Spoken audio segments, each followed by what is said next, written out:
Ikinwento na sa simula ng episode sa isang madilim at lihim na lugar sa lungsod, isang pagpupulong ng mga miyembro ng Yakuza ang ginaganap. Tahimik ang paligid ngunit mabigat ang tensyon sa ere, nagbubulungan ang mga miyembro habang pinag-uusapan ang pagpapalawak ng kanilang operasyon. Wala ni isa sa kanila ang nakapansin na may isang taong unti-unting lumalapit mula sa dilim. Bigla raw lumitaw si Stendhal, suot ang kanyang icon-ikong pulang maskara, bitbit ang matalim at makinang na katana. Sa loob lamang ng ilang segundo, umatake siya ng walang babala. Gamit ang bilis at husay sa pakikipaglaban, agad niyang tinaga ang ilang miyembro ng Yakuza na hindi man lang nakalaban o nakaiwas. May ilan sa kanila ang may hardened quirk, mga kakayahang nagpapatigas sa kanilang balat o katawan para sa depensa, ngunit hindi rin ito naging sapat upang pigilan ang kanyang galit at brutalidad. Ayon sa mga nakasaksi at base sa ipinakitang tagpo, ginamit ni Stendhal ang kanyang quirk na Blood Curdle. Ipinakita raw kung paanong dinilaan niya ang dugo ng isa sa mga sugatang kalaban upang paganahin ang kanyang kapangyarihan. Sa sandaling iyon, nakita raw na ang katawan ng biktima ay unti-unting nanigas at nawala ang kakayahang gumalaw, paralisado at walang laban habang nakatingin sa dumarating na kamatayan. Isa-isa niyang pinatahimik ang kanyang mga target na para bang naglilinis ng kasamaan ayon sa sarili niyang pamantayan. Ipinakita raw sa sumunod na tagpo sina Soga at ang kanyang kasama upang pag-usapan ang nangyari kay Tokage na halos mapahamak nang gamitin niya ang trigger. Napansin nila na medyo sobra ang lakas na ginamit ni Tokage kaya halos mamatay siya. Sa simula, nagbiro sila tungkol sa matinding sitwasyon, nagtawanan sa mga eksenang ito upang bahagyang magaan ang pakiramdam. Ngunit nang lumalim ang usapan, naging seryoso si Soga at inamin na natutunan niya ang leksyon na hindi dapat abusuhin ang kapangyarihan. Ramdam sa kanyang mga salita ang pagsisisi at panghihinayang sa mga panganib na naidulot ng labis na paggamit ng trigger, at ipinahayag niya na kailangang maging responsable sa paggamit ng kanilang mga kakayahan upang hindi mapahamak ang sarili at ang mga kasama. Ikinwento na sa isang madilim at liblib na eskinita, hinarap ni Soga si Hatch Isuka. Malinaw sa kanyang mga kilos ang kaba at pagkabalisa, ngunit determinado siyang makipag-ayos. Umaasa raw siyang kung siya lamang ang pupunta ng mag-isa at walang armas ay hindi nito sasaktan ng kanyang mga kaibigan. Tila isang huling hakbang ang ginawa ni Soga, isang tahimik na sakripisyo upang iligtas ang mga taong naging kasama niya sa mga laban. Ngunit hindi ito nagustuhan ni Hatch Isuka. Tila naiinis siya sa pagiging makasarili ni Soga sa hindi nito pagdadala ng mga kasamahan na malinaw na hinihingi niya mula pa noong una. Ikinwento na ilang saglit lamang ang lumipas, biglang lumitaw si Stendhal mula sa dilim, ang kanyang presensya ay hindi kailanman may kakaila. Tumanggi raw si Soga na gumamit muli ng trigger, isang desisyong punong-puno ng prinsipyo at pagsisisi. Matatag niyang sinabi na lalaban siya gamit lamang ang sarili niyang quirk kahit pakulang ito sa lakas. Isa raw itong tahimik na pag-amin na ang paggamit ng ipinagbabawal na droga ay isang pagkakamaling ayaw na niyang ulitin. Ngunit sa isang iglap, nilinlang siya ni Hatch Isuka. Habang abala sa pagbabantay si Soga kay Stendhal, naglabas siya ng mga bubuyog at itinurok sa kanya ang isang inihandang injection ng trigger. Wala siyang nagawa kundi tanggapin ang epekto nito. Sa loob ng ilang segundo, nagsimulang magbago ang kanyang katawan, nag-iba ang hugis ng kanyang balat, tumubo ang matutulis na tinik at lumaki ang kanyang mga kalamnan. Ang dating anyo ni Soga ay nawala, at sa halip ay naging isang nilalang na tila halimaw, puno ng galit at ligalig. Habang lalo pang tumitindi ang tensyon sa pagitan ng dalawa, dumating si Koichi na halatang nagmamadali at humihingal, dala ng pag-aalala. Hindi siya nagdalawang isip na sumugod sa gitna ng sagupaan upang pigilan ang dalawang kampo. Buo ang loob niyang ayusin ang sitwasyon sa pamamagitan ng mapayapang paraan. Ipinakiusap raw niya kay Stendhal na tumigil, na may mas maayos pang paraan upang harapin ang pagkakamali ni Soga at hindi ito dapat magtapos sa dugo't kamatayan. Ngunit hindi rin siya pinakinggan. Para kay Stendhal, sapat na raw na makita si Koichi doon upang patunayan na maski ang mga tinatawag na mabubuting vigilante ay nahahawa ng kahinaan. Sa halip na makinig, pinili niyang gamitin ang kanyang quirk upang ipakita ang kanyang prinsipyo. Ikinwento na bigla niyang nilapitan si Koichi at sa isang mabilis na galaw, sinugatan ito ng kanyang talim. Mula sa sugat ay dumaloy ang dugo at iyon ang hinintay ni Stendhal. Dinilaan niya ang dugo ni Koichi upang paganahin ang kanyang quirk na Blood Curdle. Sa isang iglap, napatigil si Koichi sa kanyang pagkilos. Tumigas ang kanyang katawan at nawala ang kontrol sa sarili habang ang kanyang mga mata ay nanlaki sa gulat.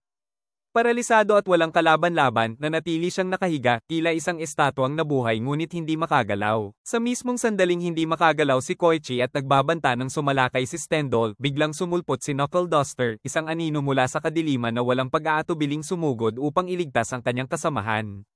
Walang pasabi, walang dramatikong panimula, isang mabilis, mabigat na suntok ang kanyang unang pagbati kay Stendhal, sapat upang bahagyang mapa-address ang kilalang vigilante na may ideolohiyang puno ng karahasan. Ipinakita raw sa eksena ang matitinding palitan ng mga atake, si Stendhal ay maliksi, mapanlikha, at gumagamit ng mabilisang saksak gamit ang kanyang katana, habang si Knuckle Duster ay kumikilos na parang isang veteranong boksingero, mabilis ang mga galaw, mabigat ang bawat suntok, at parating nakabantay sa bawat paghinga ng kalaban. Sa malamig at malamlam na tinig, ipinahayag raw ni Stendhal ang isang desisyong mahigpit niyang pinaninindigan, mula ngayon, hindi na raw limitado ang kanyang hustisya sa mga kriminal at masasamang nilalang. Maging ang mga tinatawag na pekeng bayani, mga nagpapanggap na makatarungan ngunit tunay na makasarili, tiwali, at walang tunay na prinsipyo ay ituturing na rin niyang mga target. Aniya, mas mapanganib pa ang mga huwad na bayani kaysa sa hayagang masama sapagkat sila ang nagpapalabo sa definisyon ng hustisya. Matapos ang matinding labanan, isinalaysay na dumating si Popstep sa pinangyarihan at agad na nilapitan si Soga na nooy sugatan at nanghihina. Sa kabila ng mga alaala ng banta at pananakot na ginawa ni Soga sa kanya noong nakaraan, ipinakita ni Popstep ang kanyang malasakit sa pamamagitan ng pagtulong sa kanya. Ayon sa obserbasyon, bagamat nanatili ang kirot ng nakaraan, nanaig pa rin ang kanyang pagiging makatao. Ang simpleng pagkilos na iyon, ang pag-abot ng kamay sa dating kalaban ay inilarawan bilang tanda ng isang tunay na bayani, hindi dahil sa lakas o quirk, kundi dahil sa kakayahang umunawa, magpakumbaba, at magpatawad. Sa huling bahagi ng episode, iniulat na tuluyan ng nakilala ang tunay na katauhan ni Stendhal, siya pala ay si Stain, ang magiging kilalang hero killer sa hinaharap. Ayon sa mga pangyayari, naipakita raw kung paanong unti-unti siyang nahubog mula sa pagiging isang misteryosong vigilante tungo sa pagiging isang mapanganib na ideolohista. Ipinahayag na ang sunod-sunod na insidente, ang karahasang nakita niya sa mga yakuza, ang pakikitungo niya kay Hatch Isuka, at ang sagupaan nila ni Knuckle Duster ay nagtulak sa kanya upang buuin ang kanyang paniniwalang ang tunay na katarungan ay hindi makakamit sa ilalim ng mga pekeng bayani. Sinabi raw niya na ang mga huwad na sumusunod lamang sa pera o kasikatan, anuman ang kanilang ranggo o titulong pro-hero, ay hindi naiiba sa mga kontrabida. Ikinwento ng tagapagsalaysay na si Koichi Himawari ay dumaranas ng matinding pagod at hirap sa kanyang mga klase sa kolehiyo, lalo na sa asignaturang Intro to Hero Sociology. Ayon sa kanyang mga guro at kaklase, madalas daw siyang inaantok sa klase at halatang hirap siyang makasabay sa talakayan. Nang sumapit ang oras ng tanghalian, isinalarawan ng tagapagsalaysay si Koichi na abalang-abala, sabay daw siyang kumakain ng kanyang lunch habang sinusubukang isulat ang mga lecture notes na hindi niya naabutan dahil sa antok. Sa gitna ng kanyang pagmamadali, lumapit sa kanya ang isang upperclassman na nagngangalang Makoto Sukauchi. Ikinwento na may maayos at matalinong tindig si Makoto at agad niyang napansin ang kalagayan ni Koichi. Bahagyang tinawanan ni Makoto ang gulo ng mga notes ni Koichi at tinanong niya ito kung hindi ba raw siya nahihirapan sa klase. Ikinwento na hiningi ni Makoto ang kanyang libro sa Hero Sociology, pinuri ito ngunit sinabihan daw siya na mas mabuting humiram siya ng mas maayos na notes at tinawag siyang loner dahil wala siyang sinalihang club. Pero laking gulat ni Koichi nang inamin ni Makoto na may ibang pakay siya, gusto raw niyang magsulat ng thesis tungkol sa mga vigilante sa Naruhata, at hiningi niyang si Koichi ang maging lokal na gabay niya kapalit ng tulong sa academics. Ikinwento na hiningi ni Makoto ang kanyang libro sa Hero Sociology, pinuri ito ngunit sinabihan daw siya na mas mabuting humiram siya ng mas maayos na notes at tinawag siyang loner dahil wala siyang sinalihang club. Pero laking gulat ni Koichi nang inamin ni Makoto na may ibang pakay siya, gusto raw niyang magsulat ng thesis tungkol sa mga vigilante sa Naruhata, at hiningi niyang si Koichi ang maging lokal na gabay niya kapalit ng tulong sa academics. Matapos ang kanilang usapan sa campus, sinamahan ni Makoto Sukauchi si Koichi Himawari pauwi sa kanyang apartment. Tila hindi sanay si Koichi na may bisita, lalo pat babae, kaya halatang kabado siya habang binubuksan ang pinto ng kanyang maliit at magulong unit. Pagpasok niya sa loob, naroon na si Popstep, casual na nakahiga at nagpapahinga, waring walang ideya na may darating na ibang tao. Nang makita raw ni Pop si Makoto na kasama ni Koichi, agad siyang nataranta. Hindi raw siya nagsalita at dali-daling nagtago sa likod ng kurtina, animoy isang batang ayaw mahuli sa kalokohan. Nagmadali si Koichi sa paglilinis ng kanyang apartment upang hindi mapahiya sa bisita. Sa pagmamadali raw niyang tipunin ang mga kalat, mga libro, damit, at lata ng inumin, hindi niya namalayang nataman niya ang bahagi ng kurtina kung saan nagtatago si Pop. Narinig daw niya ang mahinang daing mula sa likod nito, tanda ng pagkabigla at inis ni Pop sa kanyang kawalang ingat. Matapos ang unang pagtutulungan ni Makoto Sukauchi at Koichi Himawari, binigyan daw ni Makoto si Koichi ng isang crash course tungkol sa kasaysayan at istruktura ng Hero Society. Ayon sa salaysay, ginawa raw ito ni Makoto hindi lamang bilang bahagi ng kanyang thesis, kundi upang ipabatid kay Koichi kung gaano kahalaga ang kanyang papel bilang isang vigilante, at kung gaano rin ito kadelikado. Ipinahayag raw ni Makoto na ang kasalukuyang lipunan ay hindi palaging may organisadong sistema ng mga bayani. Noong unang panahon, sabi niya, ang mga individual na may quirk ay gumagalaw sa sarili nilang paraan, ang ilan ay tumutulong, ang ilan ay nananakit, at ang iba ay ginagamit ang kanilang kakayahan para sa pansariling interes. Dahil dito, unti-unting naipanganak ang ideya ng propesyonal na bayani, isang lisensyado at reguladong tao na may karapatang gumamit ng quirk para ipagtanggol ang kapwa. Ipinaliwanag ni Makoto na habang naging mas matatag ang sistema ng mga pro-hero, nagsimulang lumitaw ang mga tinatawag na vigilante. Ang mga ito raw ay mga individual na bagamat may mabuting layunin, ay kumikilos sa labas ng legal na pamantayan dahil wala silang lisensya, walang training mula sa gobyerno, at wala ring suporta mula sa mga opisyal na ahensya. Nagbigay rin daw ng babala si Makoto, ang sinumang vigilante ay laging nasa bingit ng dalawang landas, maaaring maging bayani kung matanggap at mapatunayang epektibo, ngunit maaari ring mabilanggo o ituring na kriminal kung lumabag sa batas o napahamak ang iba dahil sa kanyang aksyon. Tahimik lang daw si Koichi habang nakikinig at bagamat wala siyang direktang sinabi, ipinakita ng kanyang reaksyon na nagsisimula na siyang mas maintindihan ang bigat at responsibilidad ng kanyang mga ginagawa. Pagkaalis ni Makoto, ikinwento na bigla raw lumitaw si Pop mula sa likod ng kortina at diretsahang kinumpronte si Koichi. Halata raw sa tono ng kanyang boses ang pagseselos at tampo, malinaw sa mga tanong at puna niya na hindi siya natuwa sa biglaang pagdating ni Makoto. Ibinunyag rin na si Makoto ay hindi basta-basta estudyante lamang, siya raw ay kapatid ni Detective Naomasa Sukauchi, isa sa mga opisyal na investigator ng Pro Hero Division.